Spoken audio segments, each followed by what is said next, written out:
Alright, I hope you're ready for more practice on factoring completely. As you can see, the first one is done for you. As we look at the three terms, we can pull out a numerical factor. 2 goes into 2, 4, and negative 6, so we pull it out front. But we cannot pull out an x because the last term does not have an x. So all we can pull out is 2. When we divide 2 out of each of these terms, take a look at what's left. 2x squared divided by 2 is x squared. 4x divided by 2 is 2x. Negative 6, or subtract 6 divided by 2, subtract 3. Now, as we look at this trinomial, though, it can be factored into two binomials.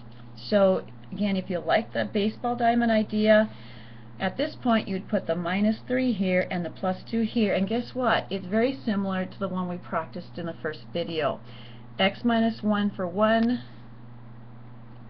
and x plus 3, whoops, for the other. Those are the factor pair. That's the factor pair that multiplies to make negative 2 and adds up to 3.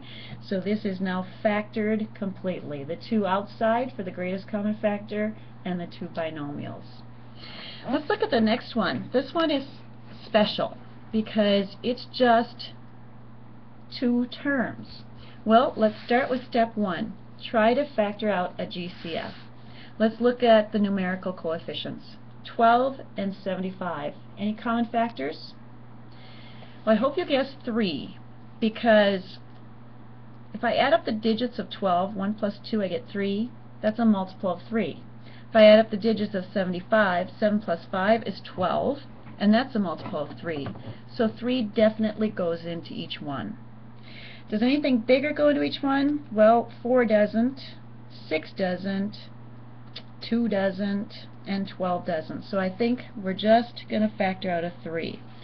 Now, can we factor an x out of each one? No, because there's no x multiplied by the 75. So all we can do right now so far is this. 3 times what makes 12x squared? 12 divided by 3 is 4, and x squared comes along for the ride. Check it out. 3 times 4, x squared, 12x squared.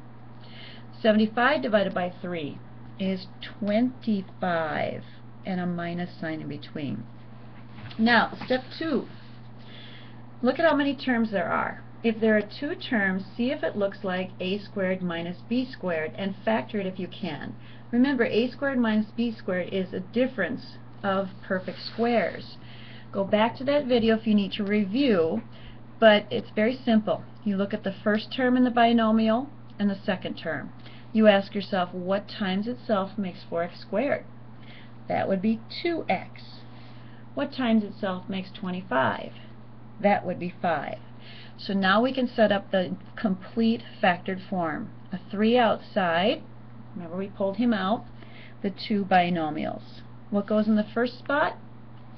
2x here and 2x here. Remember, the 2x times the 2x will square to give us 4x squared. What goes in the second spot? A 5 and a 5 with a plus sign here and a minus sign here. If we multiplied these 2 out, we'd get this, and then if we multiplied through by 3, we'd get this. This is complete factored form. Alright, let's try the next one. First, try to factor out a GCF. So look at each term. Look at the numbers first. 3, negative 24, and positive 45. What goes into all of them? Well, check the lowest number. Does 3 go into all of them? Absolutely. 3 goes into 24, and it certainly goes into 45. If you add the digits, 4 plus 5 is 9, so I know it goes into 45. So we're going to factor out a 3. Now, they all also have x's. So find that lowest power of x, and that's the most I can pull out of here, and I can also pull it out of here and here. So 3x squared will be our GCF. Now, get your pair of parentheses left over for the remains, and your spaces ready to go for 1, 2, 3 remaining factors.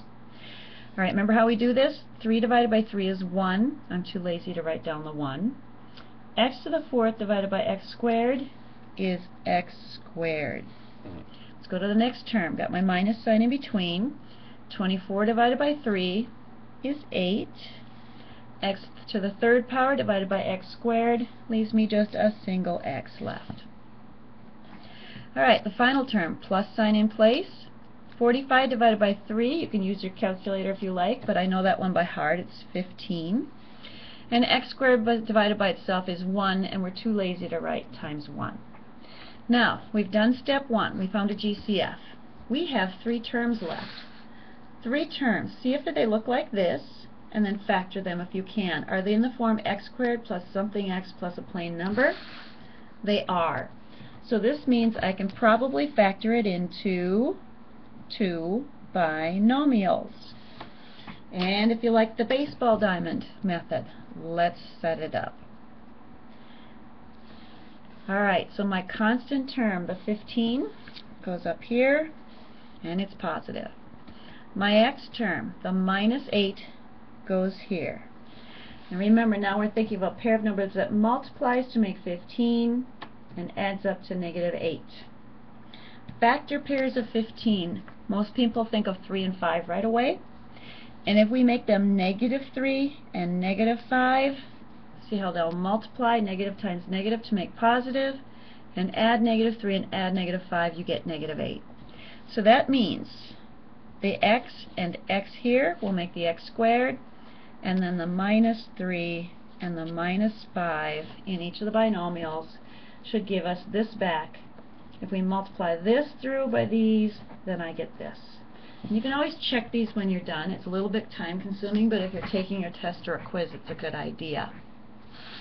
Alright, let's look at the next one. And as you might guess, we can probably factor this one into at least a special product. But let's take a look first to see what they have in common. 16 and 81. Well, 81 is 9 times 9, which is 3 times 3 times 3 times 3. And those are the only prime factors of 81, and they don't share any factors with 16. So I can't pull out a numerical GCF, but I can pull out this x squared, this lowest power of x. So let's do that. So get ready for your leftovers. Blank minus blank. 16x to the 4th divided by x squared leaves me 16x squared. 81x squared divided by x squared leaves me 81, and no x's. I've used them all up. Now, I have 2 terms left. Let's go back up to our directions. If we have 2 terms, see if it looks like a perfect square minus another perfect square, and factor it if you can. Well, is 16 a perfect square? Is x squared a perfect square? Yep. Is 81 a perfect square? Yes. Why? Because this is 4x times 4x, and this is 9 times 9.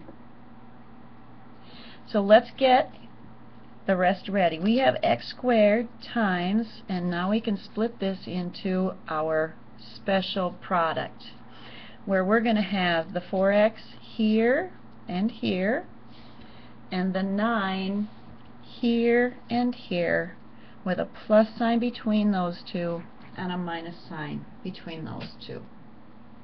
Alright? I want you to try the last 2 by yourself.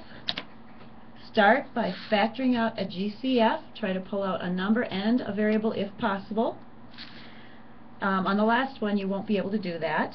So this one you'll just be factoring straight up if you can. And then tune back in and we'll see how you did.